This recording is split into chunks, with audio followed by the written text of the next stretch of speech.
বন্ধুরা, দারুণ খবর। 6 দিনের এক কন্যা সন্তানকে দত্তক নিয়েছেন চিত্রনায়িকা পরিমণি। শিশুটির নাম সাফিরা সুলতানা প্রিয়ম।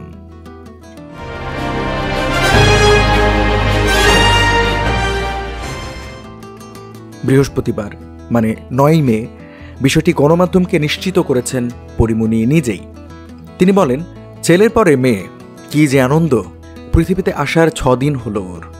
আমার ঘরে ছেলের পাশে আলো হয়ে আছে। দত্তক নেওয়া প্রসঙ্গে এই নায়িকা বলেন, আমি ওকে দত্তক নিয়েছি। নিয়ম মেনে সই করার সময় মনে হলো আল্লাহ আমার জন্য কিছু করলেন। জীবনে কোনো দিন কিছু নিয়ম অনুযায়ী বা পরিকল্পনা করে করিনি আমি। তাই আল্লাহ আমার জন্য যা চেয়েছেন তাই মাথা পেতে নিয়েছি। মেয়ের ছবি আপাতত প্রকাশ করছেন না জানিয়ে পরিমণি বলেন, ওর ছবি এখনই দিচ্ছি না, কেউ রাগ করবেন না। মা তো আর কিছুদিন যাক।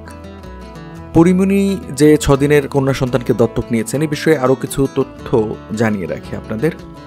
পরিমণি সকল নিয়মকানুন মেনে দত্তক নিয়েছেন বলে জানিয়েছেন, তবে দত্তক প্রক্রিয়া সম্পর্কে বিস্তারিত তথ্য তিনি প্রকাশ করেননি। বাংলাদেশে শিশু দত্তক নিতে হলে আইনি প্রক্রিয়া অনুসরণ করতে হয়। শিশু দত্তক নীতি 2010 অনুযায়ী আগ্রহী দম্পতিদের আবেদন করতে হয় এবং যোগ্যতা যাচাইয়ের পর শিশু দত্তক দেওয়া হয়।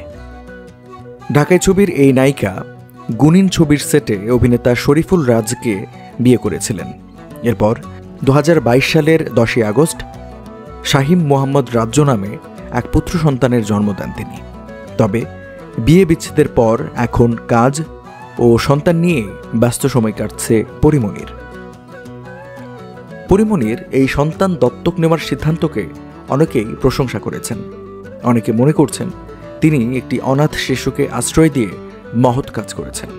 তবে কিছু সমালোচক রয়েছেন যারা মনে করছেন 6 দিনের শিশুকে দত্তক নেওয়ার সিদ্ধান্ত তাড়াহুড়ো করা হয়েছে। ভবিষ্যৎ পরিকল্পনা। পরিমণি বলেছেন, তিনি তার 2 সন্তানকে সমানভাবে ভালোবাসবেন এবং তাদের ভালোভাবে বড় করবেন।